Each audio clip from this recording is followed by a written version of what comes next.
Jemaah sekalian rahimakumullah. Pada 2 pekan lalu kira-kira ya terunggah video yang menjadi viral di media sosial ya. Kita membahas hal yang viral ini bukan sekadar pembahasan melainkan bukan sekadar wacana melainkan untuk pembenahan terhadap akidah tentang apa yang terjadi ketika itu.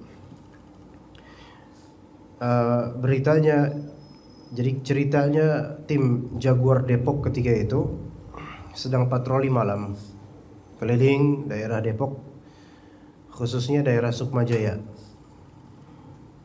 Pada tengah malam itu kemudian ada sekelompok pemuda di pinggir jalan. Mereka ada sekitar 6 atau 7 orang. Maka tim Jaguar dari kepolisian Depok ini pun menghentikan mobilnya, kemudian berjalan menuju mereka. Keluar dari mobil, kemudian bertanya kepada pemuda-pemuda ini, ya kenapa ngumpul di sini malam-malam? Kata para pemuda tersebut, mereka tadinya cuma lewat di situ dan mendengar suara jeritan perempuan di dalam rumah kosong yang terbengkalai. Ya, kita sebenarnya bukan mau cerita horornya, cuman di sini di antara usaha dan upaya untuk membenahi akidah dan menutupi celah-celah menuju ke kesyirikan. Maka yang namanya polisi memang sebenarnya tidak menerima laporan untuk masalah-masalah seperti ini, tetapi kan dikhawatirkan itu memang manusia dan bisa jadi ada tindakan kriminal di dalam atau sesuatu lah. Akhirnya para tim Jaguar ini kemudian memeriksa rumah kosong tersebut, yaitu rumah kosong sudah 5 tahunan kosong, terbengkalai betul-betul. Ketika masuk, ya memang ya tentu namanya rumah kosong kayak gimana ya. Dia terus ada pohonnya, ada kayu-kayu, ada ini, ada itu. Dan ternyata ditemukan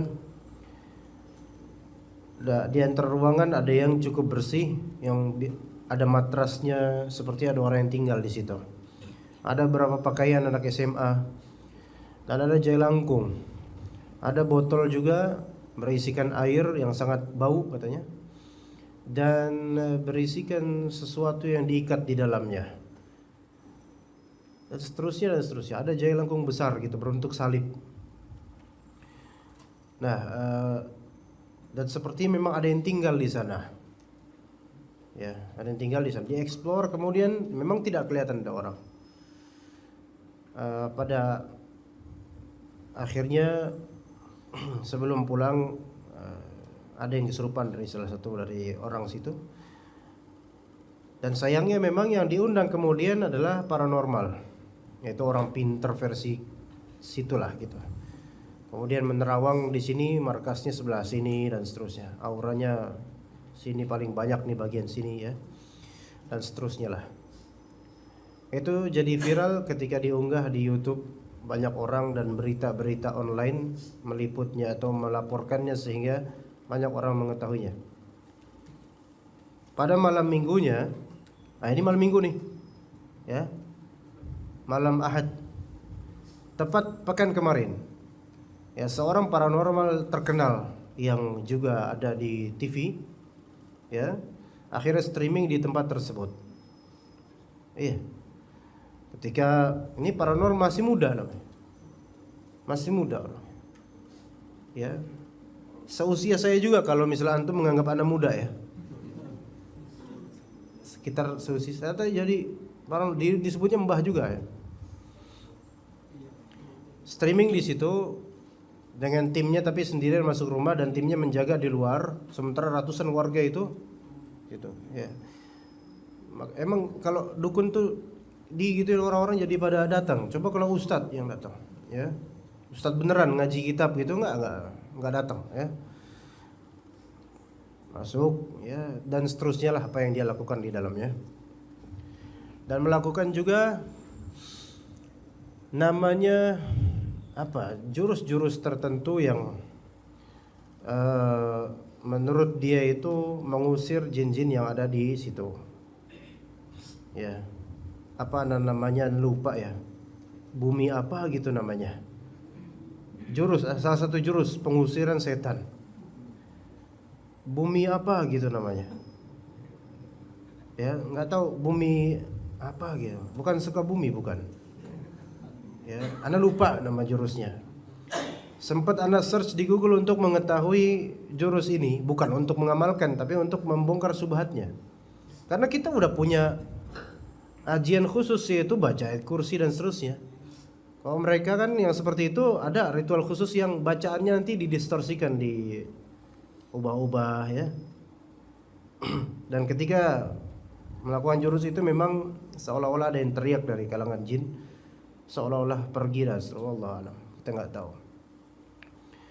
Nah, akhirnya sempat viral sampai beberapa televisi nasional yang ternama itu membuat liputan khusus tentang rumah itu. Jadi emang luar biasa. Gara-gara rumah kosong ini doang, gara-gara teriakan doang gitu. Jadi viral sampai TV itu meliputnya ya. Namanya TV kan, kalau ada yang viral mau jelek atau bagus diliput ya. Nah, orang-orang pun kalau misalnya dibiarkan itu rumah seperti itu keadaannya, tidak dibongkar, tidak dihancurkan, makin tertanam akidah orang tentang rumah kosong itu, akidah yang menyimpang. Ada penghuninya lah, bisa nyari wangsit lah dan seterusnya. Memang dikenal serem, ngeri, namanya rumah kosong ya. Nah, mari kita di sini ikhwas sekalian mempelajari tentang akidah muslim yang sebenarnya tentang jin ya, sehingga kita bisa menasihati saudara-saudara kita. Karena saudara-saudara kita itu beberapa dari kaum muslimin memang ketika nonton debus, kalau antum tanya percaya nggak Pak sama itu, pasti bilang nggak percaya, tapi tetap ditonton dan suka. Dan kemudian kalau ada challenge ya, tantangan, ayo siapa yang mau kemari untuk melihat ya benda atau hewan yang ada di dalam kotak ini ya. Mereka akan tertantang walaupun nggak percaya tapi pengen juga melihat. Nah, ini percaya nggak percaya namanya ya. Sebagaimana pernah ana saksikan juga debus seperti tukang obat ya, yang ujung-ujungnya jualan obat. Itu bawa ini bawa itu ya, kemudian suaranya kan biasa rata-rata kayak gitu. Ngomong, bicara ya, mengabarkan sesuatu yang gaib, kemudian ada suara kayak gitu-gitu tuh. Semua seragam seperti itu. Itu udah standar format ya. Itu udah diformatkan kayak gitu. Dari sosial itu mungkin ada lafal-lafal yang memanggil syaitan. Selain itu nanti didedangkan selawat-selawat dengan musik. Ya, kenapa enggak Al-Qur'an sekalian Syekh Sudes gitu misalnya. Ya, yang enggak mempan jadinya hancurlah itu acara kalau Quran beneran. Makanya dengan iringan musik. Ya, kadang-kadang dengan lengser wengi ya. Kalau tahu ya. Kalau enggak tahu enggak usah tahu, enggak apa-apa ya. Begitu. Ya, suatu ketika pada saat itu ana berserta salah satu tim ana, murid ana. Ayo nonton dulu bentar yuk, kita gagalin ini kajian mereka ya, kita bubarin kajian mereka. Tapi kan nggak bisa bubarin, datang tiba-tiba ana waktu itu pakai sarung, pakai songkok, pakai ini. Lihat sebentar di pojokan tuh, pojokan ana bacain sekalian, baca ayat kursi biar gagal tuh orang. Ya. Kemudian ditantang siapa yang berkeinginan untuk melihat benda atau makhluk hidup yang unik, aneh, belum pernah dilihat sebelumnya yang ada di dalam kotak ini. Ya. Nanti bisa akan melihatnya ya. Dibaca-bacain dulu gitu kan. Ternyata ada beberapa dari ikhwan, maksudnya ikhwan di sini rakyat ya, orang biasa, bukan ikhwan ngaji ya. Teman kita, saudara kita lah gitu. Tertantang 2 orang kalau nggak salah. Berusaha, ya udah ayo mau ngelihat. Sebentar sebelum dibuka kita baca-bacakan dulu, dinasihatin dulu, diberikan tausiah, oh jangan itu. Ya.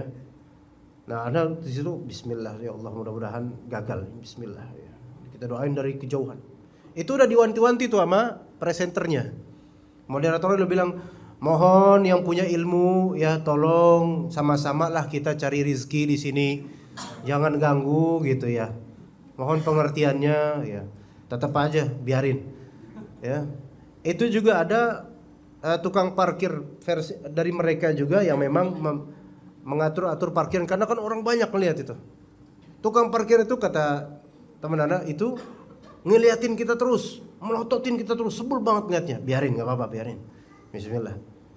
Maka kemudian bapak-bapak siap, ya beberapa dua orang kalau salah, siap untuk membuka ini, melihat isinya, siap. Baca-baca kemudian dibuka, silahkan dilihat, hanya punya waktu sekian detik saja. Dilihat kemudian ditutup lagi, ya gitu kan. Ditutup lagi.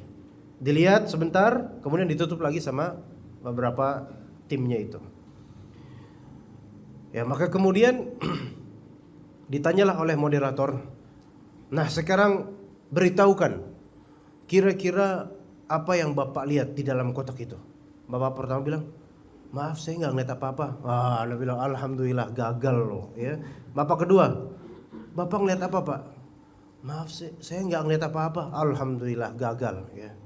Itu. Ya. Kebohongan sebenarnya. Kalau antum baca-bacain, walaupun dari jarak yang mungkin agak jauh, tapi antum niatkan semoga Allah Taala gagalkan semuanya, gagal insya Allah. Ya, cuman memang banyak orang-orang masih percaya dengan seperti ini. Ya. Mari kita baca aja ini karena waktu agak sempit ya. Yang pertama, jemaah sekalian rahimakumullah dan ikhwan dan akhwat. Jin itu makhluk Allah, berarti dia bukan khalik. Tidak bisa memberikan manfaat dan madarat secara zat, melainkan dengan izin Allah baru bisa. Ya sama seperti kita manusia, makhluk Allah, tidak bisa memberikan madarat atau manfaat kecuali dengan izin Allah. Disebut jin karena tersembunyi dari pandangan manusia. Ya, sebagaimana Allah Ta'ala mengatakan, innahu yarakum huwa wa qabiluhu min haitsu la tarawnahum. Sesungguhnya dia yaitu jin melihat kalian, dia dan kabilahnya bisa melihat kalian dari sisi yang kalian tidak bisa melihat mereka. Begitu ya. Jadi kita aslinya tidak bisa melihat jin. Kalaupun melihat mungkin itu hanyalah representatif bentuk ya, yang mana itu belum tentu bentuk aslinya. Sementara mereka bisa melihat kita secara utuh dengan izin Allah Ta'ala. Entah ini disebut kelebihan atau kekurangan, wallahu a'lam. Tetapi memang itu sunnah kauniyahnya. Dan hal-hal yang berkaitan dengan lafal jim nun nun, jim double nun, itu memang berkaitan maknanya dengan ketersembunyian. Seperti janin, seperti junnah, seperti majnun. Ya, janin disebut janin karena tercoveri oleh perut, rahim dan seterusnya. Kemudian junnah, tameng disebut junnah karena tameng itu menutupi orang yang memegangnya. Kemudian majnun dibilang majnun karena akalnya tertutupi, termahjub, tertutupi. Itu. Ya, jin. Ya. Kemudian qalbu juga disebut janan. Kenapa disebut janan? Karena qalbu ini tertutup. Kita tidak tahu isi hati orang lain. Yang kedua, jin diciptakan dari api. Dalam Al-Quran disebutkan wa khalaqal janna mim marijim min nar. Allah Ta'ala menciptakan jin dari marijim min nar. Kata Ibnu Abbas, marijim min nar artinya tarful lahab. Tarful lahab. Tarful lahab, tarf itu artinya ujung. Al-lahab itu gejolak api. Kalau kita melihat api unggun atau api yang besar, ya, intinya api itu di dalam, yaitu di dalam yang panas sekali itu, ya. Sementara tarful lahab itu ujungnya yang kadang ciprat-ciprat itu. Nah, itu tarful lahab. Nah, jin diciptakan asli dari itu. Ya. Sekarang kalau kita pikirkan mana yang lebih kuat, tarful lahab ujung api atau inti api? Tentu inti api lebih kuat, tapi jin tidak terciptakan dari inti api, terciptakan dari ujungnya ini. Berarti sebenarnya aslinya jin itu lemah. Ya. Sementara manusia itu konkret dari tanah. Ya kan? Berarti kekuatan manusia itu sebenarnya lebih daripada kekuatannya. Asli begitu. Aslinya.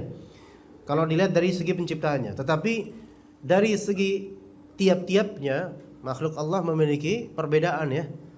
Kadang-kadang manusia sendiri ada yang lebih kuat daripada lainnya. Nah, ini wajar.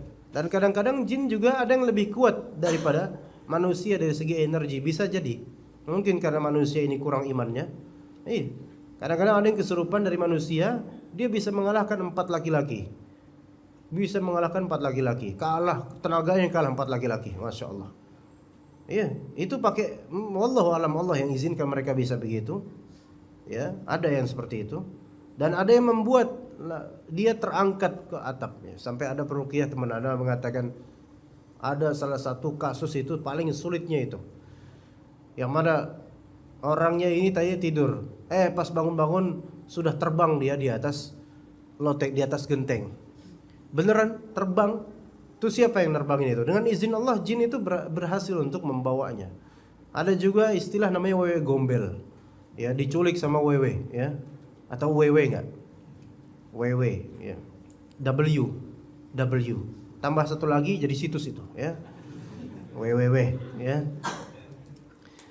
Nah, itu diculik katanya, dan itu terjadi. Hal tersebut terjadi di zaman dahulu, di zaman para ulama terdahulu, dan juga mungkin sekarang bisa terjadi penculikan gaib. Digondol wewe kalau bahasa Jawa nih ya. Digondol wewe ya, diculik wewe. Itu bisa terjadi. Bagaimana menculiknya Allah Ta'ala yang membuat mereka bisa seperti itu. Padahal mereka aslinya dulunya diciptakan dari api.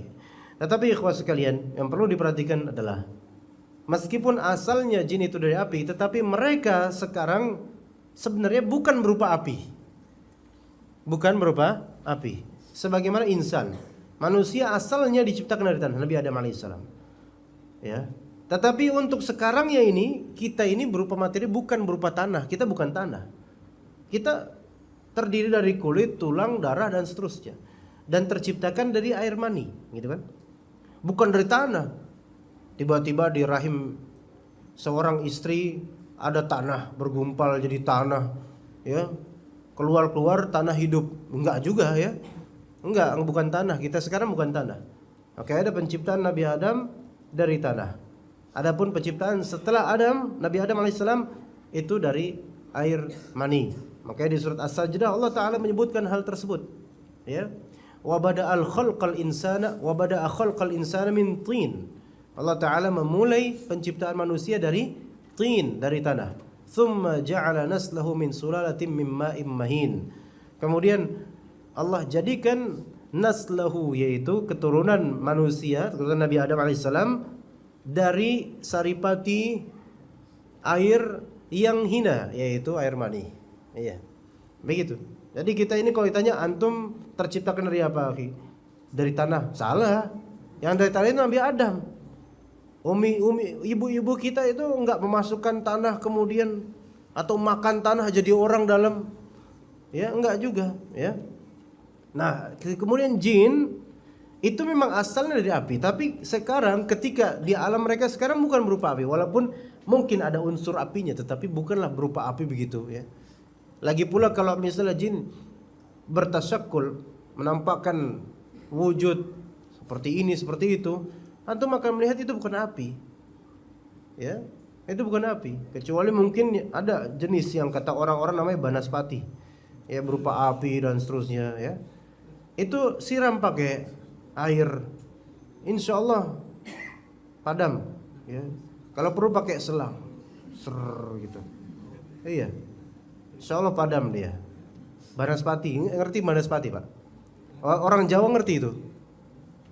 Loh enggak, ini orang ya. Banaspati itu katanya setan wujudnya api, cahaya membakar dan semisalnya. Katanya banyak itu di hutan-hutan. Katanya juga di daerah Batang itu, apa namanya, Alas Roban itu banyak katanya ya. Tapi sebenarnya mau katanya mau banyak ya mau sedikit, nggak usah takut sama anak banaspati, antum lemparin air ya, sama botol-botol ya sekalian, iya, gitu kan. Jadi jangan takut ya. Termasuk juga kalau melihat ada bola api terbang, ya kan, lemparin apa, siram pakai air. Kadang-kadang bola api terbang itu santet, ya kan? Kadang-kadang dia malam-malam di jam tertentu ada di atap rumah seseorang. Nah, itu berarti indikasi mau nyantet salah satu penghuni rumah itu, kalau nggak semuanya. Kadang-kadang juga tiba-tiba ada suara duar gitu. Ya, yang hanya didengar oleh penghuni rumah itu, bisa. Ya, itu kadang terjadi, Pak, ya. Duar. Nangka bukan, nggak ada pohon di sini. Terus apa? Tikus nggak kayak gitu suaranya. Kucing nggak kayak gitu. Kucing kan abis dar terus lari kedengeran. Ini darnya ini kayak iya dar yang memang spesial gitu kan. Nah ini bisa terjadi santet. Tapi kalau ada terjadi di rumah kita seperti itu, langsung ta'awudz, minta perlindungan sama Allah Ta'ala. Nggak usah takut. Wah kita bakal disantet. Kalau ngomong kayak gitu kena itu yang diinginkan. Apalagi misuh-misuh. Ini yang diinginkan penyihir. Jadi penyihir itu mempelajari orang ini.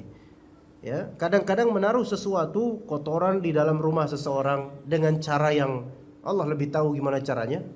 Ya. Atau tikus atau binatang-binatang atau hal-hal lain untuk menyantet orang ini, sebelum kena santet itu ke dirinya itu dibuat seperti itu karena belum bisa masuk ke dirinya itu. Nah, bagaimana cara masuknya? Di antara cara masuknya adalah dibuatkan seperti itu sehingga orang itu sebel, benci, kemudian misu-misu apa kalau bahasa Indonesia itu? Ngedumel. Ya sama aja, ngedumel itu bahasa Jawa juga. Menggerutu. Ya. Waduh, ngomong jorok. Nah, itu masuk tuh nanti. Masuk dari situ. Itu di antara trik dukun-dukun, ya. Masuk lewat situ. Ketika udah ngomong jorok, benci, sebel, marah-marah, nah itu mulai masuk. Mulai masuk di situ sihirnya. Ya, begitu, ya. Taib. Kemudian yang ketiga, jin diciptakan sebelum manusia. Jadi jin ini secara penciptaan lebih dulu. Ya, lebih dulu diciptakan sebelum manusia. Yaitu iblis diciptakan sebelum manusia. Kata Allah Subhanahu wa taala, "Wa khalaqal janna min qablihi min salsalin min astagfirullah." Di surah Al-Hijr. Ya. Walaqad khalaqnal insana min salsalin min hama'in masnun wa khalaqal janna min qablihi min naris samum. Allah Ta'ala menciptakan jin sebelum penciptaan manusia dari api. Berarti lebih dulu jin diciptakan, yaitu iblis atau mungkin ada jin lain. Iblis itu dulunya kata sebagian ulama adalah seperti malaikat, yaitu patuh taat pada Allah. Tetapi kepatuhan yang tidak ingin tersaingi, sehingga ketika ada manusia, dia melihat ini makhluk baru ini kayaknya lebih afdol ini. Akhirnya hasad. Nah, orang yang hasad itu tidak mungkin terjadi hasad kecuali mengakui keutamaan orang yang dihasati, pasti gitu. Ya, cuman kemudian terhijabkan oleh kesombongan dia. Jadi jin diciptakan sebelum manusia. Itu dari segi apa? Dari segi iblisnya ya. Adapun dari segi spesifik tiap-tiap jin enggak mesti. Kadang ada newborn jin, ya. Apa arti newborn jin? Jin baru dilahirkan bisa. Antum bisa jadi lebih tua dari jin tersebut, boleh jadi. Ya. Allahu alam, tapi enggak perlu mengetahui usia jin. Ketika ada yang kesurupan ditanya, "Usia kamu berapa wahai jin?" Dia bakal bilang ribuan tahun, berapa ratusan tahun. Supaya apa? Supaya kelihatan senior, ya. Kalau kelihatan senior kan, wah senior nih, nggak boleh kita bully, ya nanti kualat, nggak kan gitu.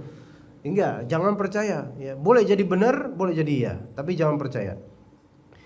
Kemudian yang keempat, jin memiliki bentuk yang hakiki, hak bentuk, ada bentuknya. Cuma bentuk aslinya itu tidak bisa kita ketahui betul-betul pastinya ya. Wallahu a'lam seperti apa bentuk aslinya masing-masing. Hanya saja Rasulullah SAW memang memberikan petunjuk di sini, dan nomor 5 juga jin tidak bisa dilihat oleh manusia pada bentuk asli penciptanya, dan tidak sebaliknya jin bisa melihat kita. Kalau kata Nabi SAW dalam sebuah hadis riwayat Tabrani dan Al-Hakim, al-jin salasatu asnaf. Jin itu ada 3 macam. Pertama, sinfun lahum ajnihah yatiruna fil hawa. Satu jenis mereka memiliki ajnihah. Ajnihah itu sayap-sayap, yang mana mereka yatiruna fil hawa. Mereka terbang di udara. Ya. Pernah enggak ngeliat kayak gitu ya, Kon? Jin terbang di udara? Hah? Enggak pernah, alhamdulillah. Kalau pernah, belum tentu itu jin tersebut, ya mungkin pura-pura atau apa ya. Kemudian wasifun hayyatun wa aqrab. Ya, satu jenis ada yang berupa seperti ular atau kalajengking. Ya. memang jurus-jurus kadang-kadang berkaitan dengan ini. Ada jurus ular apa gitu kan? Jurus ular sendok, ya. Jurus ular kadut tuh nggak ada tuh ya. Ada juga jurus kala ungu, nah, kan itu ada tuh di Wiro Sableng ya. Jurus kala jengking ungu kena racunnya. Nah, jurus-jurus seperti itu ya. Pendekar-pendekar seperti itu mereka itu musyrikun, berbuat syirik. Gak mungkin seseorang jadi pendekar seperti itu kecuali sudah punya ritual-ritual, jurus-jurus tengah-tengah dalam ya. Pendekar sampai sekarang ada orang jadi pendekar, biasanya senior-senior di latihan pernafasan ya. Itu pendekar-pendekar itu pakai jurus-jurus dia, yang mana kalau ketemu ahli tauhid mereka kocar-kacir beneran. Apalagi kalau ahli tauhidnya ini jenggotan, badan gede, rambut panjang. Asal jangan bawa gitar terus bawain lagu metal ya. Ini beda lagi urusan. Tapi ya apalagi ustadz lagi ya, badan gede, jenggot lebat ya. Kemudian gagah, murah senyum. Itu ditakuti beneran. Radius berapa kilometer atau itu mungkin mereka udah ngerasain, wah. Ini haus nih ya. Bahaya nih, bahaya. Ya, jangan ganggu lah gitu. Nah, jadi ahli tauhid itu nggak takut dengan yang seperti ini, dan mereka lah yang takut sebenarnya. Bahkan mereka mau nyantet pun mikir-mikir. Untuk ahli tauhid nyantet mikir-mikir, karena bisa jadi mental santetannya. Jin itu kalau misalnya santetan mental bisa balik ke orang yang nyantet, bisa aja. Dan Allah Ta'ala yang kuasa melindungi itu. Ya, begitu. Mereka memiliki bentuk yang hakiki. Yang tadi ada juga bentuk apa? Ular dan akrob, yaitu kalajengking, dan binatang-binatang fasik semisal itu ya, binatang-binatang fasik semisal itu. Di antaranya juga cicak ya. Cicak ini juga sahibnya mereka ini ya, makanya untuk memukulnya itu sekali pukul dapat pahala, mati dapat pahala. Cicak ya. Ada nggak cicak di masjid? Tapi jangan bilang ada cicak, itu jin itu. Enggak juga, enggak mesti. Cuman mereka ini memang ada korelasinya dengan jin-jin itu. Makanan itu seringkali dilahap sama cicak kalau nggak ditutup. Makanya Nabi SAW mensunahkan makanan kalau malam, maka minuman tuh ditutup, bejana ditutup. Sunnahnya begitu, supaya tidak dilahap oleh jin-jin. Di antaranya adalah cicak-cicak itu. Pernah suatu ketika ada video digelapin, eksperimen digelapin ya. Kemudian ada semacam kopi atau apalah gitu ya, minuman. Nah, akhirnya pas masih gelap, sangat gelap ya. Orang ini kemudian merekam dengan HP-nya, mungkin dengan penerangan, bukan HP-nya kayaknya bukan HP, pakai kamera infrared ya, yang bisa melihat dalam gelap ya.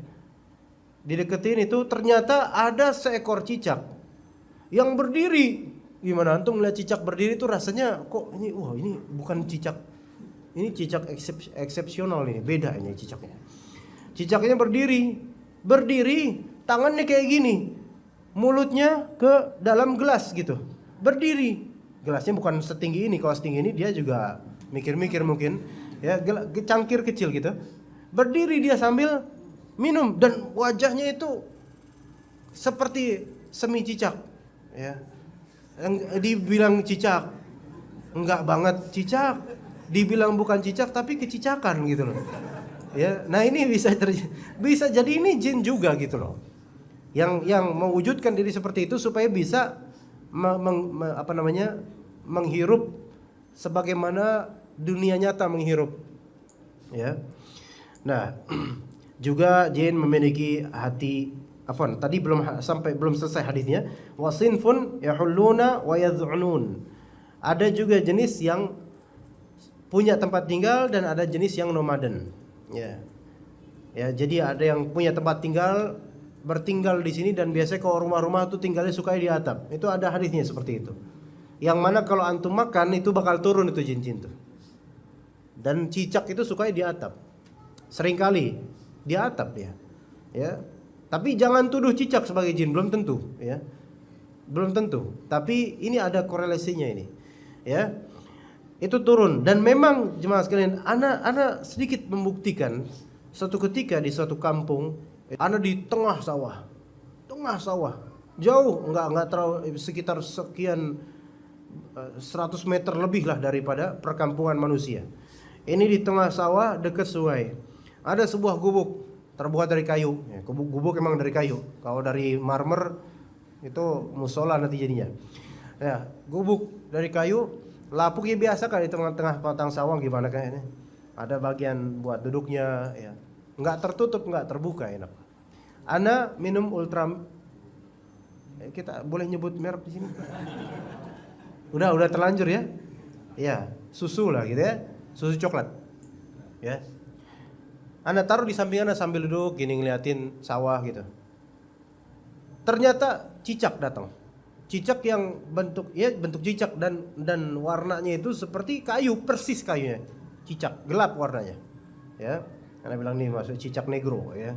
Datang ini ngedeketin minuman Anda, padahal itu minuman di apa kan yang apa namanya? Apa sih namanya? Bukan botol, dia apa? Kotak. Nah, gitu kan.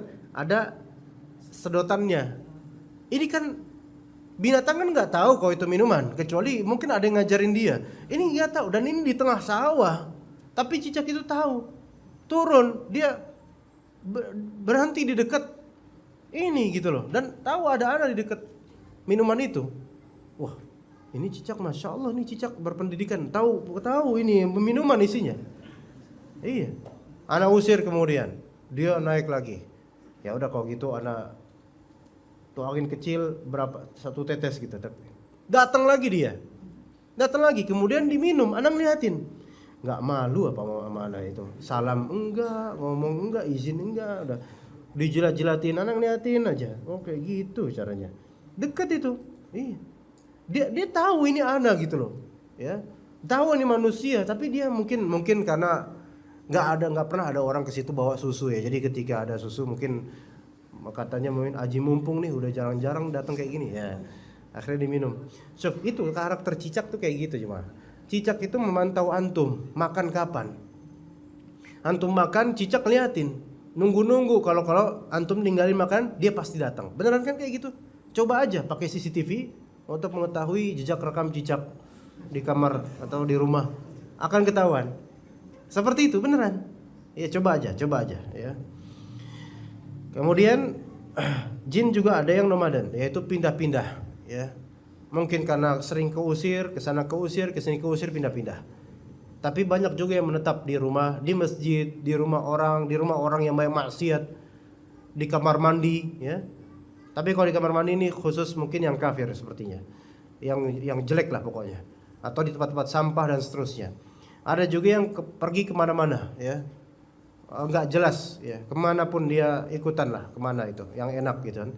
Nah, jin ini yang berpindah-pindah kadang-kadang mencari tempat-tempat yang memang cocok buat dia untuk dijadikan tempat tinggal di antara rumah kosong ya. Kadang-kadang gini, rumah kosong mungkin jinnya jin biasa, tapi kemudian kalau dijadikan ritual itu kan mengundang jin, namanya mengundang setan. Akhirnya datang mungkin yang jelek-jelek, makin jelek gitu.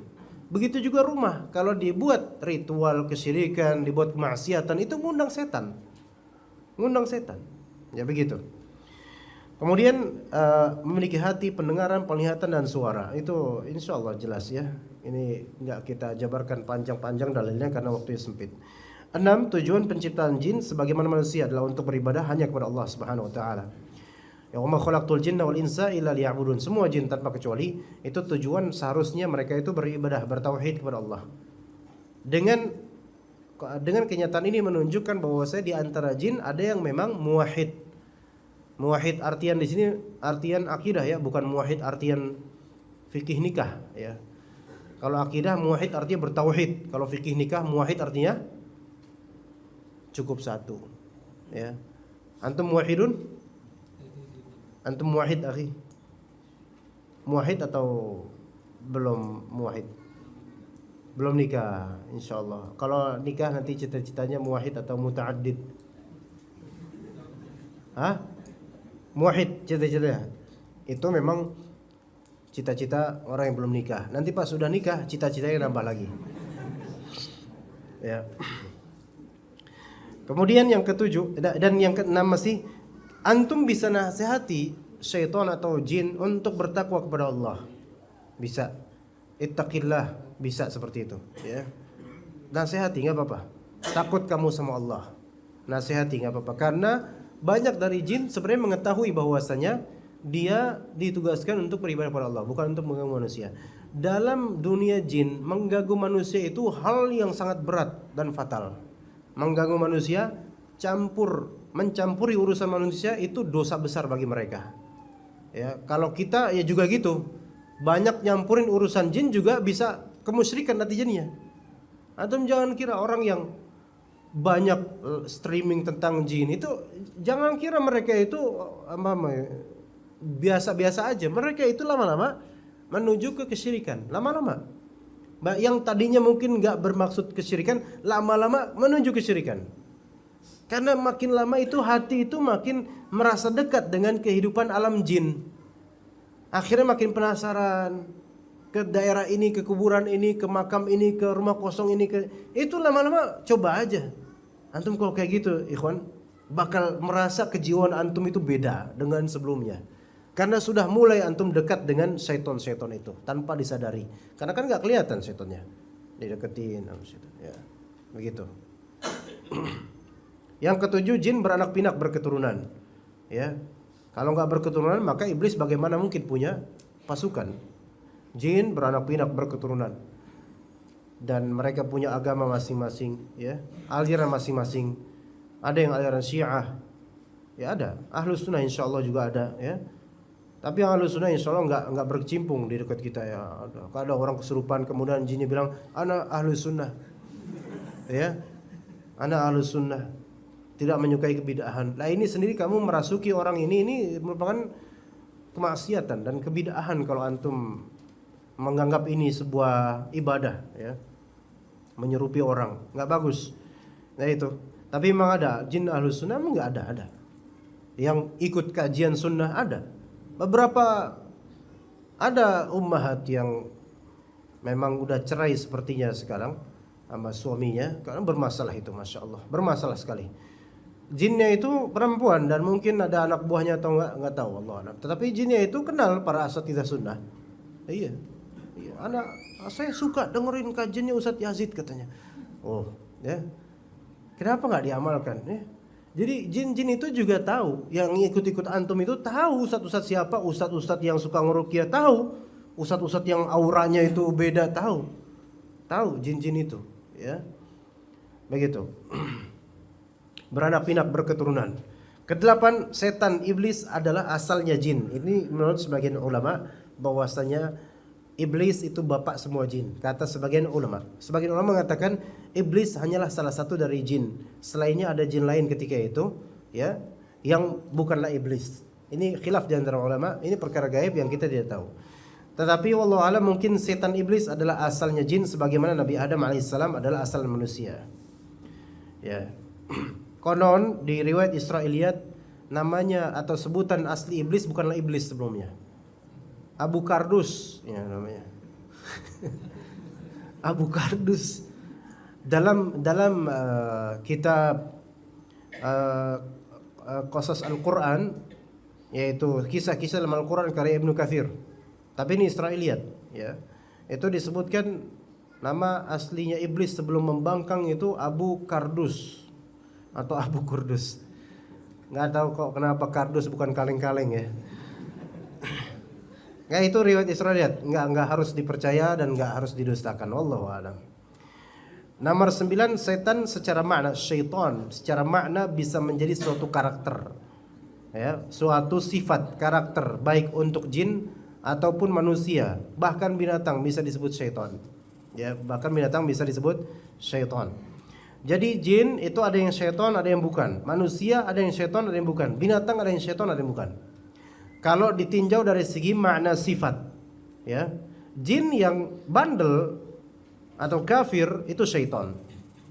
Dan semua jin yang penampakan, ya, itu syaitan. Penampakan yang mengerikan atau penampakan yang menipu itu syaitan semua. Terserah mereka mau ngaku muslim atau enggak, tetap syaitan karena bandel. Manusia juga banyak yang syaitan, ya, Yaitu arti kata syaitan itu yang jauh dari ketaatan, itu syaitan. Ya, begitu. Binatang juga dalam bahasa Arab juga ada yang disebut syaitan. Di antaranya al-kalbul aswad, anjing hitam. Banyak binatang-binatang yang hitam itu disebut syaitan dalam bahasa Arab asli dulunya, sejak dulu. Sejak asli tradisi Arabnya itu syaitan. Maka dalam hadis riwayat Muslim, al-kalbul aswad, anjing ireng, ya. Anjing hitam itu disebut oleh Rasulullah syaitan. Dan kata Imam An-Nawawi, syaitan yang dimaksud di sini bukan syaitan jin, tetapi syaitan dari segi sifat keanjingannya dia gitu. Ya. Ini jangan, mohon maaf agak kasar ngomongnya. Sifat karakter hitam dalam anjing itu menunjukkan dia lebih jelek daripada anjing-anjing lainnya. Kalau antum melihat kumpulan anjing, ada warna putih, kuning, coklat, hitam, ada yang warna apa lagi ya? Abu-abu mungkin, ada yang warna hitam putih ya. Tapi itu bukan acara TV ya, hitam putih ya. Nah, ini yang paling jelek perangainya pasti anjing yang hitam.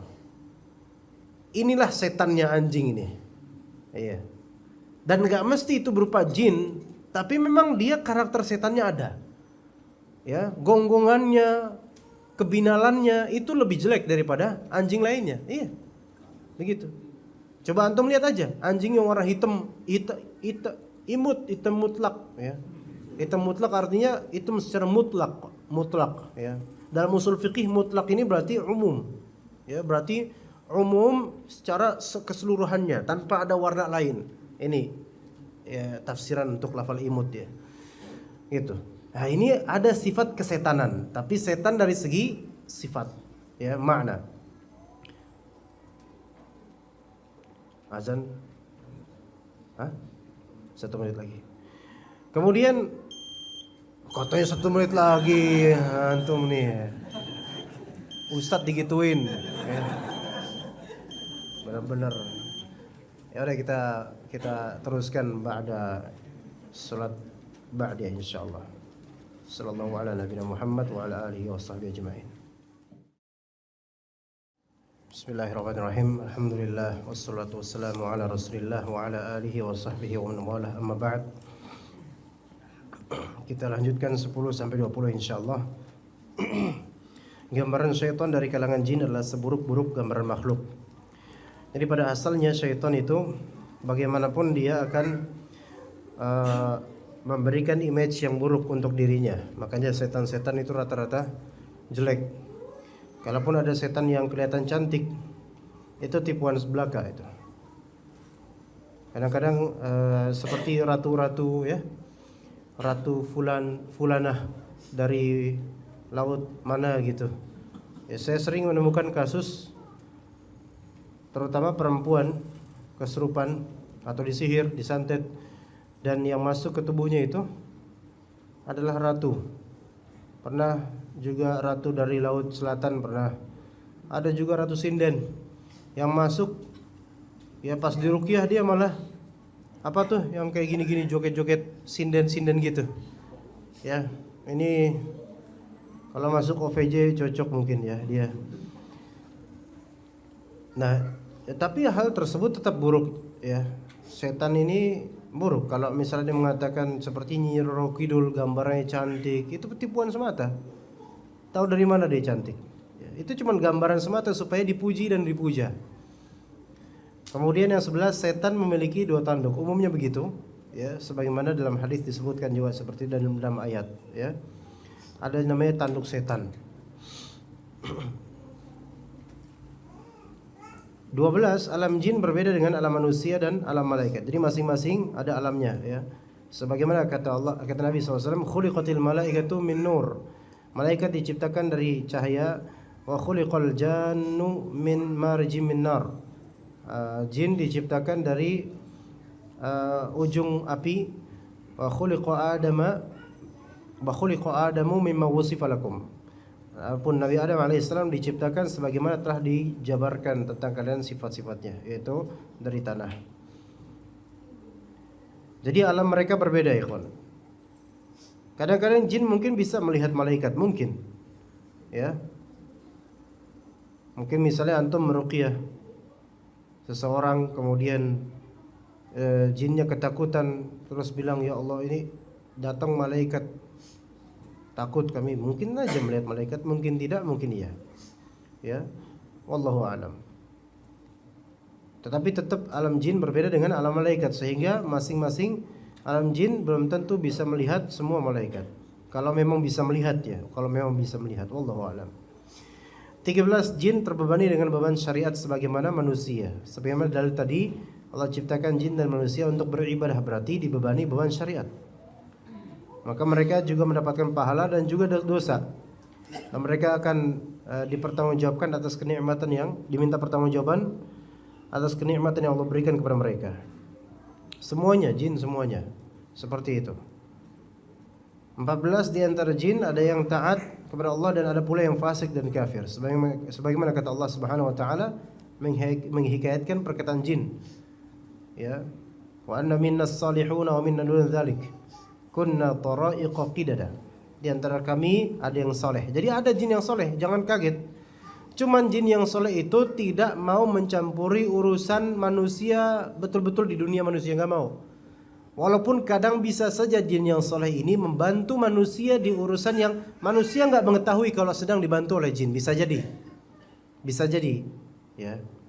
Cuma hendaknya jin yang soleh ini kalaupun bantu manusia jangan sampai membuat manusia itu tertipu, maghrur, tertipu, terperdaya, ya. Seperti sebagian peruqyah itu dibantu oleh jin tanpa mereka sadar. Yang mungkin bagi mereka ini karomah, dibantu oleh jin dari segi apa? Beberapa hal. Misalnya baru ngeruqyah sekali jinnya langsung wah ketakutan, belum diruqyah udah ketakutan. Ya. Bisa jadi itu juga efek dari dibantunya peruqyah ini oleh jin yang mungkin jin ini merasa ini peruqyah niatnya baik mungkin gitu. Ya. Tetapi hendaknya jin ini notes untuk jin ya. Tolong jin dengerin ya. Maka jin ini kalau merasa manusia ini bisa tertipu dengan bantuannya, maka haram atas antum membantu manusia ini. Ya, jin ya. Bilang iya, ayo. Ya, jadi kalaupun membantu sesama muslim, bantulah dalam sisi atau hal yang tidak membuat manusia muslim tersebut ujub atau takabur atau terperdaya dengan bantuan itu dan dianggap sebagai karomah. Ya, seperti dalam ruqyah kadang peruqyah itu bisa mendeteksi berapa isi jin dalam orang ini. Oh, antum ada 2 jin di dalam tubuh antum. Ya. Tahu dari mana coba? Atau jin antum nih jin nasab, bukan jin lainnya. Tahu dari mana? Bisikan bisa aja jinnya kemudian bisikan itu yang itu di jin nasab itu. Yang mungkin peruqyah itu nggak ngerasa kalau diberitahu oleh jin yang dekat pada dia nggak ngerti. Ini jin kan bisikannya di hati, ya. Dan mungkin juga itu bukan jin soleh, jin yang fasik yang pengen memperdaya peruqyah ini, bisa jadi. Ya, kadang-kadang ada peruqyah yang bisa kamehameha, ada yang seperti itu, ada, ya. Tidak perlu disebutkan namanya, ya. Bisa kamehameha mental. Kemudian bisa mengkondisikan jin ini menjadi Naruto, Doraemon dan seterusnya. Bisa seperti itu. Ya, kok bagaimana jin ini bisa? Kok bisa jadi jin Naruto, jin Kobo-chan misalnya, ya. Kalau antum tahu Kobo-chan, ya. Atau jin Doraemon misalnya atau apalah. Ya. Dan seterusnya. Kenapa bisa begitu? Itu ada pengkondisian. Ada kong kali kong, ya. Kemudian yang ke-15, jin mengkonsumsi makanan sebagaimana manusia namun dengan cara yang Allah lebih mengetahuinya. Kadang-kadang jin itu mengkonsumsi, berusaha menjadi real di dunia kita, kemudian makan, bisa. Ya, kadang-kadang mengkonsumsinya dengan cara merasuk ke tubuh orang yang sedang makan, yang tidak baca bismillah, bisa. Nabi SAW pernah menyatakan itu. Ya. Bisa juga mengkonsumsinya diam-diam tanpa sepengetahuan manusia ketika manusia itu lagi pergi. Ini makanan terbuka, dimakan, dikonsumsi. Baik dengan cara menjadi binatang atau dengan cara menjadi orang, atau dengan cara yang Allah lebih mengetahuinya, wallahu a'lam. Ya. Bisa jin, terutama sekali jin itu sangat suka mengkonsumsi makanan yang dipersembahkan manusia. Karena di situ jin merasa dihormati. Seperti sedekah laut. Itu memang kita nggak ngelihat jinnya makan, tetapi dengan itu jin merasa terhormati dengan itu. Coba sedekah laut mau dikasih ke siapa sedekah laut? Mau dikasih ke Allah? Enggak seperti itu caranya. Zakat atau sedekah kepada orang fakir miskin baru itu bermanfaat. Mau dikasih ke laut, laut nggak makan. Mau dikasih ke ikan, taunya menunya ikan juga, ya. Maka ikannya kan ini kan teman saya, ya. Mau dikasih ke mana coba? Ya ke jin, ya. Ditaruh di gua nasinya. Siapa yang nanti akan menikmati? Ya mungkin jin dan mereka akan senang dengan itu. Ya makanya kalau ada orang kesurupan jangan turuti permintaannya. Kalau dia minta makan atau minta rokok jangan dituruti. Iya. Misalnya minta apa mbah? Pokoknya kalau misalnya mau keluar saya mah harus dikasih sesuatu. Ini yang disebut nanti persembahan sesajian kepada sesajian kepada syaitan. Ini yang menjadikan seseorang terjatuh ke dalam syirik dan bahkan bisa ke syirik akbar. Kalau sampai nyembeli syirik akbar, syirik besar, keluar dari Islam. Ya, minta telur jinnya. Ya, kemudian antum ceplokin telur, tambahin garam. Terus dikasih cabai yang pedes banget, biar cegukan sia, gitu kan. Tetap aja walaupun ngeprank jin tetap aja itu nggak boleh. Jinnya diprank. Jinnya makan, wah ini sahai dia yang masak si barokok kok bisa kayak gini, marah jinnya. Tetap antum salah di sini karena mempersembahkan sesuatu untuk jin. Dia mungkin nggak senang dengan bagaimana makan, tapi senang dengan bagaimana antum tuh menservis dia gitu loh. Apapun itu, kasih telur kasih rokok misalnya, minta rokok, antum kasih rokok lintingan, wah lintingan nggak level. Kasih yang mahal tuh kan. Nah, itu namanya pengorbanan untuk setan. Itu bisa terjerumus ke dalam kesyirikan. Ya. Termasuk juga kalau misalnya antum tahu bahwasanya makanan jin saudara kita, jin yang muslim itu tulang sisa makanan kita. Bukan berarti kemudian antum kumpulin itu tulang khususin buat jin. Ya, terus ditulis ada misalnya di pojokan kamar ada tempelan kertas tulisan hashtag untuk jin, taruh jinnya ketek, kemudian ada notifikasi jinnya datang, ya itu kayak jadi persembahan seperti itu membuat jin itu datang, ya. Kalau sekarang kalau ada YouTuber yang menghadirkan jin-jin di setiap video selalu ada penampakan, itu ada sesuatu di balik itu. Ada persyaratan. Kemudian di kameranya bisa melihat penampakan jin, tapi dia nggak bisa. Kok kameranya bisa? Itu disyaratin itu kameranya. Ada sesuatu, dijampi-jampi dulu supaya bisa nangkep. Ada kong kali kong di balik itu. Kadang-kadang ya di balik itu kita nggak tahu baca apa itu orang kok bisa selalu dapat penampakan. Ya mungkin ditaburin garam atau apa. Itu terjadi persyaratan seperti itu. Itu persembahan untuk jin yang membuat mereka itu datang. Habis itu jinnya dibully, habis itu dikejar, ditutupin karung beras. Iya terjadi. Ya. Ditempeleng pakai apa? Wajan apa-apa gitu, palanya copot. Itu beneran. Tapi sebelum itu tuh ada sesuatu. Iya. Ada sesuatu, kesyirikan sebelum itu. Untuk materi selesai sampai sini ya ikhwan sekalian. Wassallallahu ala nabiyina Muhammad wa ala alihi washabbihi ajma'in. Ada pertanyaan enggak ikhwan? Enggak ada? Ayo. Aku ada pertanyaan cepetan kok. Nanti kalau Anda selesai jawab enggak ada pertanyaan lagi udah tutup langsung. Boleh juga jin juga bertanya, tafadhol ya. Speakernya tolong dikasihin kalau ada jin mau nanya ya. Sekali nanya kabur semua ya. Assalamualaikum warahmatullahi wabarakatuh. Waalaikumsalam warahmatullahi wabarakatuh. Tapi kadang ada jin yang memang, ayo siapa yang mau nanya di kalangan jin, ada beberapa ikhwan tuh merasa seperti mau kesurupan. Dan jangan-jangan antum juga ada yang ngerasa gitu. Cuma ditahan-tahan, jangan sampai udah jangan masuk. Masuk juga, nanya Ustadz, ya. Ustaz, Anda mau bertanya, apakah malaikat rahmat tidak mau masuk rumah yang di dalamnya ada boneka, sebagaimana malaikat rahmat tidak mau masuk ke dalam rumah yang di dalamnya ada anjing dan gambar makhluk yang bernyawa?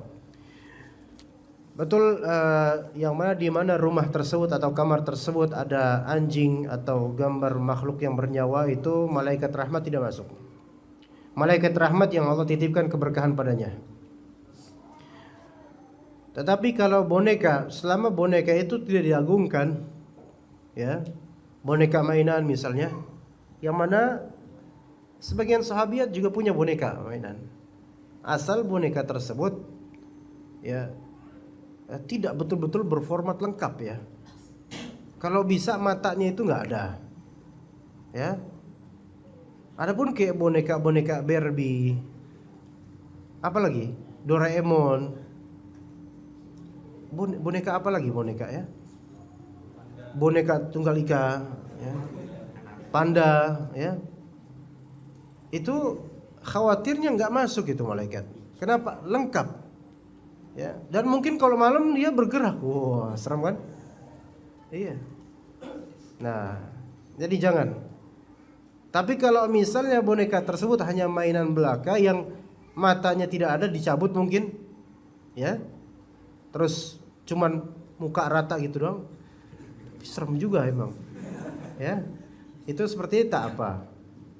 Adapun yang bentuknya full gitu kayak Barbie, ya, terus ganti baju atau Barbie-nya ngaji kemudian dicadarin, nah itu mungkin bisa tuh, ya. Jadi cariin aja bonekanya, tapi nggak usah beli yang seperti itu.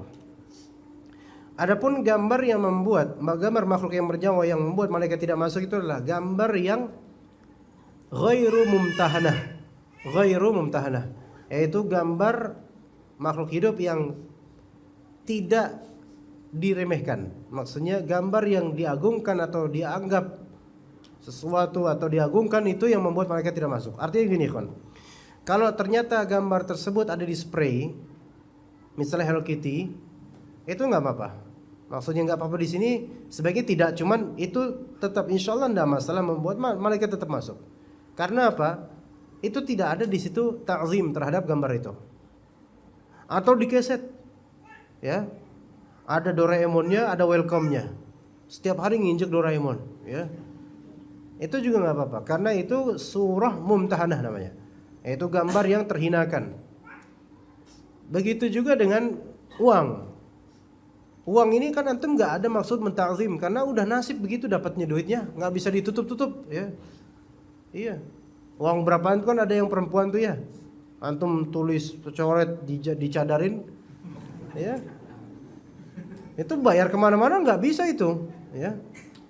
Maka nggak apa-apa. Kalau bisa sih disimpan aja duitnya, jangan dizahirkan gitu, ya. Tapi kalau poster-poster, ya, nah ini poster apa, ya, grup selawatan, ini nggak bisa ini. Ya, atau poster atau foto dirinya, foto pernikahan dirinya, ini kan ada ta'zim, mengagungkan. Ini yang membuat malaikat nggak masuk.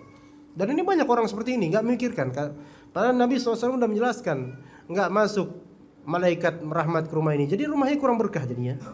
Kadang bertengkar, yang disalahin orang, kemudian anaknya, istrinya disalahin, padahal penyebabnya diantaranya itu. Foto dipasang-pasang, dipajang-pajang. Foto panda, ya, foto dirinya, foto wisuda, foto pernikahannya. Ntar kalau udah cerai, foto perceraiannya juga dipasang, ya, dan seterusnya. Kelahiran anaknya dan seterusnya. Ini ada pasang foto seperti ini, walaupun di atas meja sekalipun itu ada sisi ta'zim. Dibuat ada yang kotak itu. Figuranya dibingkai. Ini berarti dia mentakzim gambar makhluk hidup tersebut. Kecuali kalau misalnya mukanya itu diedit, jadi tinggal badannya doang, mukanya kosong semua. Iya. Nah, tambah serem itu. Iya, setannya aja, serem banget ini gitu kan. Gitu. Jadi begitu ya. Gambar makhluk bernyawa yang dimaksud adalah gambar makhluk bernyawa yang ada sisi ta'zim, pengagungan terhadapnya. Poster-poster termasuk. Poster penyanyi apalagi itu, ya. Nirvana misalnya kan banyak tuh yang ya. Iya, Nirvana, ya. Dan seterusnya. Atau Pokemon ya, taruh poster Pokemon, Pikachu ya, Naruto dan seterusnya. Itu termasuk yang membuat malaikat tidak masuk. Malaikat rahmat maksudnya. Ya. Tapi malaikat maut bisa masuk nggak? Bisa masuk kok itu. Nggak ada scanning kayak gitu kalau malaikat maut. Mati aja lo gitu kan. Jadi jangan supaya saya nggak mati di kamar ini, saya pasang poster. Ayo sok, nggak ada yang bisa masuk malaikat. Masuk malaikat maut. Ya, bisa. Assalamualaikum warahmatullahi wabarakatuh. Waalaikumsalam warahmatullahi wabarakatuh. Bagaimana cara menghilangkan atau membersihkan jin yang ada di dalam diri sendiri selain menggunakan ruqyah? Karena ruqyah menjadi salah satu sebab seseorang tidak mendapatkan keistimewaan dari Allah berupa masuk surga tanpa hisab. Itu kalau minta diruqyah, tanpa usaha, gini loh. Ini yang mungkin banyak belum dijelaskan. Meminta diruqyah itu tidak mesti haram, dia makruh. Kalau seseorang sudah tidak kuat betul-betul meruqyah mandiri, maka dia boleh minta ruqyah karena kepepet darurat, itu nggak masalah. Itu nggak yang seperti, memang kata Nabi SAW, istirqa itu salah satu penghalangnya, yaitu salah satu penghalang masuk surga tanpa hisab. Tapi ada dosa-dosa lain yang bisa menghalangi juga selain istirqa. Dan istirqa meminta ruqyah itu asalnya nggak berdosa. Baru berdosa ketika antum belum pernah usaha ruqyah dan juga hati tertambat pada peruqyah atau orang yang meruqyah. Jadi hati itu bertawakal pada ini yang namanya syirik, jadinya syirik asghar minimal. Ya, tetapi kalau misalnya dia meminta ruqyah karena sudah kepepet, karena sebagian orang yang tersantet atau ada ilmunya di dalam dirinya, itu ketika dia ruqyah mandiri itu sakitnya luar biasa. Minta ampun nggak bisa, harus ada orang yang menolong. Yang seperti ini, kalau darurat seperti ini nggak apa-apa minta ruqyah, karena mau gimana lagi? Ini darurat, ini seperti ini darurat. Cuman yang bertawakal pada ruqyah ini yang membuat dia tuh nggak bisa dapat, atau yang dia bisa ruqyah mandiri normal, tapi dia minta sama orang gitu lah. Ini masuk juga ke bab yang dia tidak dapat masuk surga tanpa hisab. Tapi masuk surga dihisab dulu gitu. Maksudnya dihitung dulu amalannya. Ya, caranya gimana supaya kita tidak diruqyah? Sebenarnya ruqyah mandiri aja. Kemudian benahi akidah dan banyak ngaji tauhid, akidah yang benar, Ahlus Sunnah wal Jamaah. Itu diantara kuncinya. Dan biasanya kalau orang ada syaitan yang betul-betul berusaha untuk menghancurkan dirinya itu, kalau untuk kajian akidah tauhid itu dibuat ngantuk atau capek, dibuat mager gitu loh. Mau ke kajian tuh mager, kayak stuck pengen di sini udah. Ada aja alasan supaya nggak gitu kajian. Atau kajian ustadz tertentu yang mungkin dalam masalah akidah tuh ditekenin banget, dia nggak mau. Maunya kajian-kajian yang fantasi, yang enak, kajian hijrah, ya hijrah ilal Habasyah, hijrah ilal Madinah, ya hijrah ya. Yang mana nggak mengajak kepada tauhid, tapi sekedar having fun aja, kita mending ngaji dulu yuk. Udah khilafiyah, udahlah masalah khilafiyah. Yang penting enak, ngaji tuh enjoy, nikmat gitu. Tapi masalah tauhid, bid'ah, syirik nggak mau dia. Ini ada jinnya ini, ya. Jinnya menghalang-halangi. Ustadz, apakah benar jin bisa ditangkap kemudian disimpan pada benda-benda, contohnya batu, kemudian pemilik benda tersebut dapat menggunakan kekuatan jin tersebut? Kalau dia meyakini hal tersebut, jinnya bakal ngebantu sebagai penipuan terhadapnya, ya. Kalau dia meyakini itu. Tapi sekilas setelah meyakini itu syirik langsung syirik dia. Bisa syirik kecil dan kemungkinan besar syirik besar, kufur, keluar dari Islam. Yaitu jinnya disimpan di batunya, ya. Kemudian saya bisa pakai kekuatan jin ini kufur, syirik besar. Yang seperti ini dibilang bisa, ya bisa karena ini fitnah. Jinnya akan membantunya untuk menjadi fitnah buat dia, tertipu dia. Tapi semua itu tidak terjadi kecuali karena kuasa Allah. Begitu. Ya. Kalau ada yang mengatakan bisa seperti itu, antum bilang bohong. Bilang gitu aja. Ini saya ada jin saya, ada teman saya ini di cincin ini. Ayo coba lihat mana teman kamu. Ayo mana? Ada pokoknya. Mana nggak ada. Kamu mau saya serang? Serang ayo. Ayo serang. Nggak lagi non aktif jinnya gitu. Jin juga ada waktu non aktifnya. Mungkin dia sibuk main PES ya. Assalamualaikum warahmatullahi wabarakatuh. Waalaikumsalam warahmatullahi wabarakatuh. Apakah jin juga mati atau meninggal? Insya Allah. Tetapi matinya jin atau meninggalnya kita nggak tahu. Ya kadang-kadang sebagian dari kita pakai jurus gorok ya ketika ruqyah, digorok ya, jinnya digorok ya. Disembelih. Leher yang pasiennya itu disembelih. Pakai tangan, jangan pakai pisau beneran. Pakai tangan, disembelih. Kemudian jinnya gitu kan. Itu rata-rata jinnya bohong. Belaga kayak ini. Jin itu kalau udah kepepet dia bakal bohong. Bahkan sampai belaga masuk Islam pun bisa. Iya. Gitu. Jangankan jin manusia juga gitu. Kadang belaga bohong mau masuk Islam. Kayak kemarin anak mau khutbah Jumat di salah satu kantor di Jakarta Selatan. Kantor itu pengawasannya lumayan loh ya. Bisa masuk itu kok. Anak kan pakaiannya pakaian mau khutbah. Jadi dipersilakan masuk. Ini ada orang, maaf, bukan rasis, Cina dia. Masuk dan ternyata pengen apa? Mu'alaf, ngaku mu'alaf. Taunya 3 tahun yang lalu dia pernah ke situ dan jemaah ada yang masih hafal. Ini dulu kan kamu mu'alaf. Masa sekarang mu'alaf lagi? Kabur langsung orangnya. Pura-pura masuk Islam. Ada tuh berapa sekarang? Makanya ada mu'alaf center. Ya, bukan mu'alaf center gini ya. Pusat mu'alaf itu menyebutkan ciri-ciri mu'alaf gadungan. Ya. Anak ketemu beberapa mu'alaf di kantor pajak di Sudirman. Ada seorang mu'alaf Cina juga, ngakunya dia diusir dari ininya. Kemudian kita kan iba jadinya, kita kasih sedekah sedikit ya. Terus beberapa minggu kemudian anak nemu dia di Masjid Nurul Islam Pondok Kopi. Jadi marbot masjid, masya Allah. Kok bisa di sini antum? Iya Ustaz, ngomong kayak gitu. Lama kayak gitu akhirnya menghilang kembali. Entah udah hijrah kemana. Mungkin hijrah ke Habasyah mungkin ya. Hati-hati dengan mualaf gini Pak. Ya biasanya yang dicari itu masjid-masjid kantor. Kenapa? Bukan masjid warga kayak gini. Kalau masjid warga mudah dicek nanti ya, takut mereka. Tapi kalau masjid kantor, orang kan pada sibuk kantor. Sehingga dan mereka punya duit itu. Jadi mereka bisa dapat keuntungan dari sedekah-sedekah orang-orang ini. Yaitu hati-hati mualaf gaduhan. Ya kalau mau mualaf ya datang ke daerah yang baik, kemudian ke masjid, kemudian pertemuan dengan ustadz dan baru di situ. Dan janjikan habis syahadat nggak ada sedekah. Nah gitu ngomongin gitu. Kalau dia ternyata kabur berarti dia nyari duit. Ya hati-hati. Kita kenapa kamu alaf kayak gitu? Kita tadi ngomongin apakah jin juga mati atau meninggal? Kok jadi mualaf ya? Apa tadi korelasinya? Nyambungnya dari mana, Mas? Kenapa jin mati tadi sampai ke mualaf? Ingat gak kronologinya? Jin kadang berbohong kayak itu kayak orang-orang itu. Jin kalau udah kepepet suka bohong. Iya, bahkan bohong masuk Islam. Iya, saya masuk Islam, syahadat. Ternyata besok datang lagi dengan kekafirannya, ketawa, hahaha. Ustadz saya bohongi, hahaha. Ustadz mangkel. Wah, gitu kan? Atau yang gini digorok. Anda pernah ada seorang murid ikhwan, ya.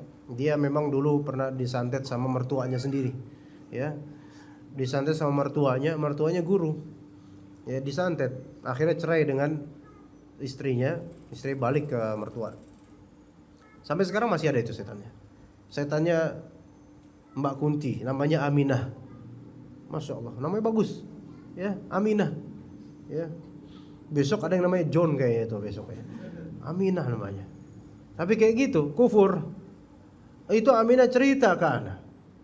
Ini memang ikhwan ini murid anak ini udah diproses oleh peruqyah ternama. Bahkan yang tadi anak bilang sempat dikamehameha sama peruqyah itu. Di kajian dia bukan di ruqyah masal.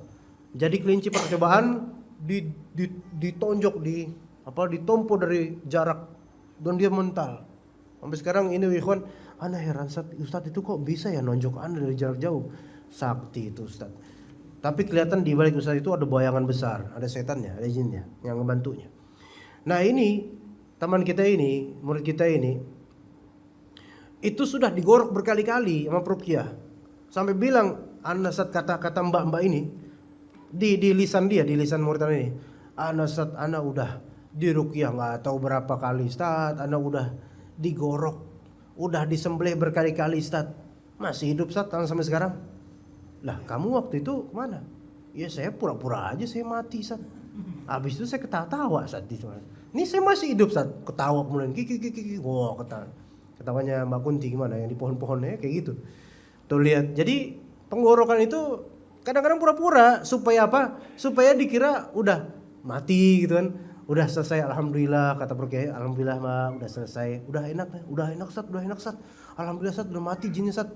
Padahal jinnya ketawa di pohon, kiki, gue bohongin lo, gitu, digituin. Iya, jadi jin itu pembohong, hati-hati. Jin yang fasik ya, jin yang muslim, yang taat insya Allah enggak. Assalamualaikum warahmatullahi wabarakatuh. Waalaikumsalam warahmatullahi wabarakatuh. Apakah termasuk syirik atau dosa seorang muslim yang ikut pencak silat yang ada jurus-jurusnya? Ya, dilihat dari jurusnya kayak gimana. Apa jurusnya ya? Kalau jurus-jurus normal biasa nggak masalah. Tapi kalau jurus-jurus yang di situ ada mengundang tenaga dalam ya, ini yang berbahaya. Terus bagaimana pendapat Ustadz terhadap pencak silat yang ada latihan tenaga dalam, tapi hanya lewat oleh olah pernapasan saja? Ini tenaga dalam di sini, ikhwan, yang nanti mungkin nggak pakai lafal-lafal nggak pakai itu, tapi pakai sugesti. Sugesti ini yang kemudian membangkitkan inner spirit, yaitu spirit baru yang itu bakal dibantu sama jin, gitu loh. Ya, jadi pernapasan apa nih maksud sini? Kalau misalnya pernapasan membuat dibangkitkan motivasi inner spirit, ada sesuatu yang ada energi dalam diri antum yang bisa antum bangkitkan. Nah ini mulai pemanggilan jin tanpa disadari. Ya, tapi kalau nggak pakai seperti itu, hanya pernapasan biasa, nggak ada keyakinan tertentu, hanya latihan fisik saja, itu nggak masalah. Hanya saja memang tenaga dalam atau dengan pernapasan ini rata-rata ya seperti itu. Imma pakai jimat, atau ketika latihan dari awal nggak pakai apa-apa, tapi pas mau ijazah kelulusan itu dibekali jimat. Nah ini bisa seperti ini. Jadi metodenya beda-beda. Ya, ada dulu ikut juga semacam Kyokushin. Ya, ada yang tahu Kyokushin nggak? Nggak tahu? Semoga Allah beri antum hidayah. Ya, nggak tahu? Kyokushin nggak tahu? Nggak tahu? Ya udah nggak apa-apa. Jadi jangan macam-macam ya, mana ya. Nanti anak kami Kamehameha ya, nggak apa-apa sih, nggak terjadi apa-apa ya. Bismillah, Ustadz Hasan Al-Jaizi yang saya hormati, Masya Allah. Mohon nasihat Ustadz terkait dengan fitnah parkiran selepas kajian. Sebab saya merasakan fitnah ini sungguh berat. Besok-besok, ini laki atau perempuan yang nanya ini? Memang fitnah parkiran ini harusnya jadi judul tematik tablik akbar. Fitnah parkiran, ya Masya Allah. Apa yang dimaksud dengan fitnah parkiran? Maksudnya kalau bayar 2.000 nggak cukup gitu? Apa maksud fitnah parkiran? Ayo, apa maksudnya? Apa maksudnya? Ustadz tunggu. Apa? Ikhwan sama akhwat. Betul nggak? Antum merasa nggak ada fitnah parkiran? Kesini naik motor atau pakai awan kinton? Hah? Baru dengar? Tapi merasakan sejak lama nggak? Insya Allah nggak. Udah menikah Pak? Udah beranak? Maksudnya istrinya, maksudnya punya anak? Alhamdulillah. Fitnah parkiran ini, ya fitnah parkiran gimana? Di sini selayaknya Ustaz mengingatkan kepada mad'unya, tolong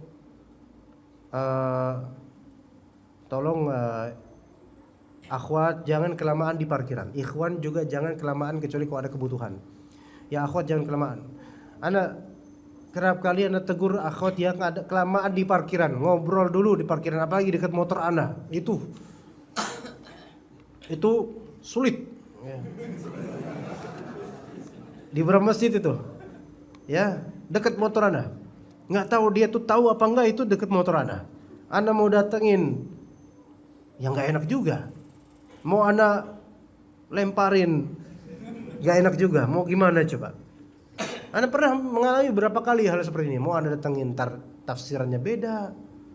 Dikira Anda datengin karena mau deketin, padahal mau ngambil motor gitu kan. Mau nggak didatengin, ternyata sesinya lama banget. Anda sampai mungut ikhwan, sini antum. Ajak ngobrol Anda dong. Anda ajak ngobrol supaya habis waktunya. Ternyata Anda ngobrol di tempat kejauhan, itu akhwat masih aja di situ. Ya akhirnya panitia, daripada Anda yang tahdir mereka, mendingan antum yang ngomong mereka. Tolong pergi dari tempat itu, gitu kan. Iya. Ya jadi yang seperti ini ikhwan, ya fitnah. Sampai kajian tadi duha aja ada di parkiran tuh 3 akhwat. Diri terus di situ. Anda udah mau masuk ini, Anda mau masuk ragu-ragu, nggak enak. Karena motor Anda Supra. Coba kalau motor Anda besar, ya, pede Anda, ya, sekalian Anda tabrak sekalian, gitu. Motor Supra malu, ya. Masa Ustadz motornya kayak gitu, gitu. Iya. Nah begitu. Terus kemudian Anda masuk, bilang mau ikut kajian Mbak. Oh iya mau gitu. Jangan di parkiran, cepetan masuk. Oh, iya. Dalam artian hati-hati nanti terfitnah, ya, jadi banyak yang terfitnah. Begitu ya. Jadi akhwat terutama jangan kelamaan di parkiran. Ikhwan juga kalau nggak ada kebutuhan jangan kelamaan di parkiran. Ya, begitu. Belakangan ini ada seorang dai Ahlussunnah yang beberapa kali tersebar fotonya dengan dai lain yang tidak bermanhaj salaf. Untuk hal ini apakah mengeluarkan beliau dari Ahlussunnah atau tidak? Enggak langsung begitu. Kita enggak tahu kenapa foto-fotonya, apa sebabnya. Ya, memang di sini ada kesalahan. Kalau memang betul dai ini terkenal misalnya menjadi public figure, maka hal seperti ini jangan disebarluaskan. Jangan foto selfie bareng dengan dai yang malah bertentangan dengan manhaj salaf. Ini salah ini. Ini enggak bijak namanya. Cuma enggak langsung, wah berarti dia Ahlul bidah, enggak langsung dibilang begitu. Betul seseorang sesuai dengan teman duduknya. Tetapi mungkin ada faktor lain dia foto-foto seperti itu. Dan apakah penuntut ilmu masih boleh mengambil ilmu dari beliau? Soalnya masalah ini masalah yang enggak bisa langsung dikatakan boleh atau enggak bisa. Ada faktor-faktor lain. Enggak langsung divonis dai itu jangan ambil ilmu dari beliau. Cuma kehati-hatian. Kalau misalnya ada kedekatan dengan ahlul bid'ah, maka antum kira-kira bakal selamat gak gitu loh masalahnya. Ya, ini nggak bisa langsung divonis jangan gitu. Ya apalagi di publik seperti ini, yang mana mungkin ini Anda nggak tahu maksudnya siapa ini. Anda khawatir antum tafsirkan secara khusus ke dai tertentu yang Anda nggak tahu siapa. Ya makanya Anda nggak berani langsung bilang jangan, nggak bisa langsung bilang itu. Ya karena nggak tahu siapa. Ya dan juga mungkin ada faktor lain. Tetapi kehati-hatian ikhwan. Ini fitnah ini sekarang banyak sekali, yaitu zaman sekarang kebid'ahan merajalela di mana-mana. Dai-dai penyeru pada kesesatan yang covernya itu bagus, kelihatannya sunnah, tapi malah justru anti dengan sunnah di beberapa poin. Apakah ada tega dai Ahlus Sunnah yang kita sama-sama ikut daurah, enak ngobrol bareng, kita belajar bersama, kemudian bersanding dengan dai-dai yang berlawanan dengan sunnah, kemudian foto bareng dan tidak merasa bersalah? Ini aneh. Maka baiknya untuk berhati-hati. Nah, bilang berhati-hati nggak mengatakan tidak, tapi hati-hati dengan keselamatan, gitu kan? Ya. Sebab istri Anda di rumah masih sering menyimak kajian beliau dari YouTube. Ya beliaunya nggak tahu siapa. Ya, jadi Anda nggak bisa ngomong apa-apa selain ittaqillah gitu aja. Hati-hatilah, ya. Jin bisa melihat manusia atas izin Allah, begitupun sebaliknya. Bagaimana jika manusia terhindar dari penglihatan jin ketika sedang di kamar mandi? Baca Allahumma inni a'udzubika minal khubuthi wal khaba'ith. Nah cukup begitu. Apa yang antum lihat dari bayangan-bayangan itu belum tentu itu wujud asli jin, ya. Mungkin cukup sampai sini aja jemaah sekalian. Terima kasih atas kehadiran antum sekalian. Semoga yang sedikit ini bermanfaat. Jika ada kalimat yang salah mohon dimaafkan. Wassallallahu ala nabiyina Muhammad wa ala alihi wa sahbihi ajma'in. Subhanakallahumma bihamdika asyhadu an la ilaha illa anta astaghfiruka wa atubu ilaik. Wassalamu alaikum warahmatullahi wabarakatuh.